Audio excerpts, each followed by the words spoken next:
News 18 Madhya Pradesh Chhattisgarh देख रहे हैं आप। मैं हूं अपर्णा मौसम। वक्त हो गया है खबर असरदार का और सबसे पहले बात करेंगे शिवराज सिंह चौहान की। जी हां, 23 के बाद अब नजर 24 पर है और इसीलिए कहा यह जा रहा है कि मिशन 2023 पूरा करने के बाद सीएम शिवराज सिंह चौहान मिशन 2024 में जुट गए हैं। सीएम शिवराज सिंह चौहान विधानसभा चुनाव में हारी गई सीटों पर फोकस कर रहे हैं। छिंदवाड़ा के बाद शिवराज सिंह चौहान अब गुरुवार को श्योपुर के दौरे पर रहेंगे, जहां कार्यकर्ताओं से मिलकर उनका उत्साह बढ़ाएंगे। बता दें कि विधानसभा चुनाव में श्योपुर जिले में बीजेपी एक भी सीट नहीं जीत पाई। तो आज छिंदवाड़ा में थे शिवराज सिंह चौहान और कल वो श्योपुर रहेंगे। श्योपुर में एक भी विधानसभा सीट पर बीजेपी उम्मीदवार जीत हासिल नहीं कर पाया था और यही वजह है कि हारी गई सीटों पर अब शिवराज सिंह चौहान का फोकस है। कल ही साफ कर दिया था कि वो दिल्ली नहीं बल्कि छिंदवाड़ा जाएंगे। छिंदवाड़ा की सभी 7 सीटों पर बीजेपी हारी थी और ऐसे में आज छिंदवाड़ा में कार्यकर्ताओं से मुलाकात करने के बाद, लाडली बहनों से मुलाकात करने के बाद अब कल श्योपुर के दौरे पर रहेंगे शिवराज सिंह चौहान।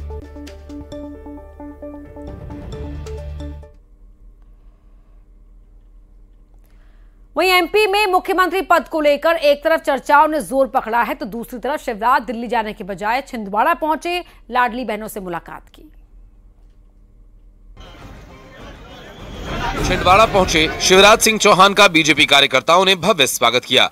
सीएम शिवराज ने बीजेपी के विधानसभा जीत को ऐतिहासिक बताया। उन्होंने कहा कि भले ही हम छिंदवाड़ा में सभी सीटें हार गए हों, लेकिन प्रत्याशियों को निराश होने की जरूरत नहीं। शिवराज सिंह ने छिंदवाड़ा में जनता को विकास की गारंटी का वचन दिया।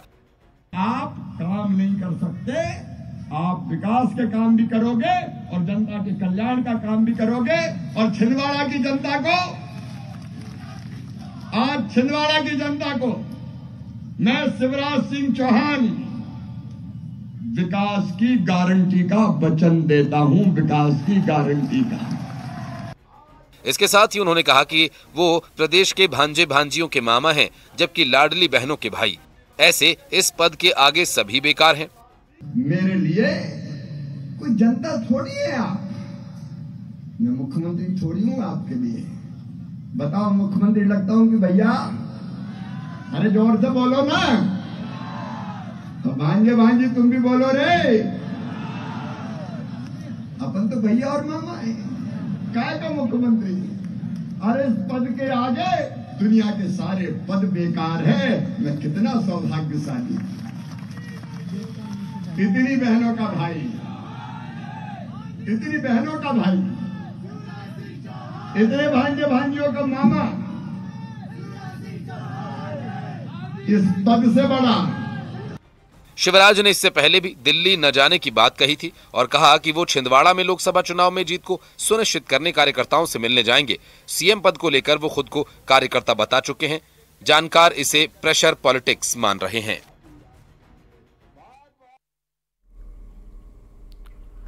तो मध्य प्रदेश विधानसभा चुनाव में मोदी के चेहरे पर मिली बीजेपी को ऐतिहासिक जीत के बाद अब इंतजार मुख्यमंत्री के नाम के ऐलान का है। स्वाभाविक तौर पर अभी शिवराज सिंह सबसे प्रबल दावेदार है, लेकिन उम्मीदें लगाए दिग्गज दिल्ली दरबार में हाजिरी लगा रहे हैं। चर्चाएं ऐसी भी है कि बीजेपी नेतृत्व नए चेहरों पर विचार कर रहा है।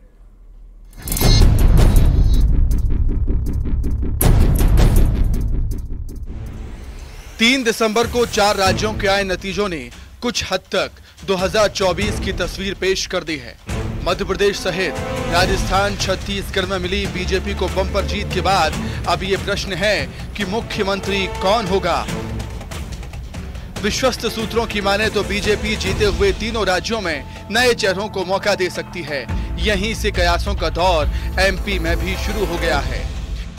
हर खिलाड़ी जो नया हो, पुराना हो, मेरा हो, तेरा हो, सब भाजपा का, भारत माता का सिपाही सेनानी है। मैंने कहा यह प्रदर्शन फिर दोहराएगा जो भी आएगा। मध्य प्रदेश में नरेंद्र सिंह तोमर, प्रहलाद सिंह पटेल, कैलाश विजयवर्गीय, बीडी शर्मा, रीति पाठक के अलावा नए चेहरों में ज्योतिरादित्य सिंधिया भी चर्चाओं में हैं। हालांकि बीजेपी में चल रहे मंथन पर निशाना साधने से कांग्रेस नहीं चूक रही। देखिए, भारतीय जनता पार्टी बहुत पसोपेश में है। अगर पहले जाए हम तो इनके पास प्रत्याशी नहीं थे, इनका देवतुल्य कार्यकर्ता इनसे दूर जा चुका था। तब इन्हें लोकसभा के 10-10 लोगों को टिकट दिया और उनका हक छीना। जो विधानसभा में मशक्कत कर रहे थे, वो प्रयास कर रहे थे कि हम विधायक बनेंगे, उनका हक छीना है। अब स्थिति ये हो गई है कि एक अनार 100 बीमार। 7-8 लोगों ने तो कुर्ता पजामा सिलवा के रखे हैं शपथ ग्रहण के लिए कि हम मुख्यमंत्री बनेंगे। चुनाव जीते दिग्गज नेताओं की दिल्ली दौड़ के बीच शिवराज सिंह चौहान एमपी से बाहर नहीं गए, लेकिन इतना तय है कि बीजेपी आलाकमान अक्सर अपने फैसलों से चौंकाता आया है, फिर चाहे वो चुनावी रणनीति हो या सीएम फेस चुनना। गुजरात, हरियाणा जैसे कई उदाहरण आपके सामने हैं। बीजेपी केंद्रीय नेतृत्व भी किसी जल्दबाजी में नहीं है, आलाकमान पर कोई दबाव भी नहीं है। आखिर जीत नरेंद्र मोदी के चेहरे पर जो हासिल हुई है।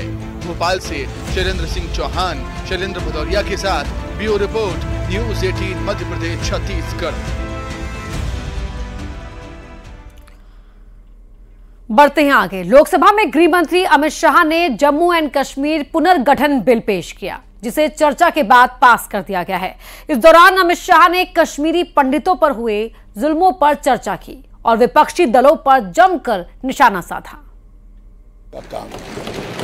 मान्यवर, उनकी पीड़ा का हम कल्पना नहीं कर सकते, जो करोड़ों रुपए का प्रॉपर्टी वहां छोड़कर जान बचाने के लिए कहीं बेंगलुरु, कहीं अहमदाबाद, कहीं दिल्ली, कहीं जम्मू में जाकर कैंप में रहे हैं, अपने स्तर से बहुत नीचे जीवन जी रहे हैं। इनकी पीड़ा की कल्पना हम नहीं कर सकते बाकी के देश के हिस्से में रहकर। मान्यवर, हमने इसका रास्ता ढूंढा, नया कानून बनाया और वो रिट्रोस्पेक्टिव इफेक्ट से उनको वापस देने का काम भारतीय जनता पार्टी की नरेंद्र मोदी सरकार। ये पूछते हैं क्या हुआ था वो भी बताया और अब क्या हुआ वो भी बताया। और बहुत बोले हो, धैर्य रखना सुनने का, आज जरा धैर्य रखकर सुनना। और मेरा निवेदन है, जितने बैठे कम ही बैठे हैं, चले न जाए। मान्यवर, मैं एक बात कहता था कि एक नेता लिखा हुआ पढ़ते ही रहते थे, पढ़ते। तुम भी वो स्क्रिप्ट पढ़ने लगे यार, ऐसा मत करो यार। अधीर रंजन जी, ऐसा मत करिए, आप माननीय विपक्ष के नेता है। आप भी तो कुछ पढ़ रहे हो। मैं जरा भी पढ़, अरे आपके बारे में नहीं बोल रहे वे, माननीय अधीर रंजन जी आपके बारे में नहीं बोल रहे। Please please. मान्यवर, मैं इनको बताना चाहता हूं, आजकल करते करते मेरे 32 साल किसी न किसी सदन में हो गए, मैंने आज तक कभी लिखा हुआ भाषण पढ़ा नहीं। वहीं हिंदुस्तान को जख्म देने वाले पाकिस्तान में छिपकर बैठे एक और आतंकी की मौत की खबर सामने आई है। लश्कर-ए-तैयबा का अदनान अहमद उर्फ हंजला अदनान कराची में मारा गया, जहां अज्ञात हमलावरों ने उस पर फायरिंग की। पाकिस्तान ने जिन जिन आतंकियों को पाला पोसा, अब वही उसके लिए सिरदर्द बन गए हैं और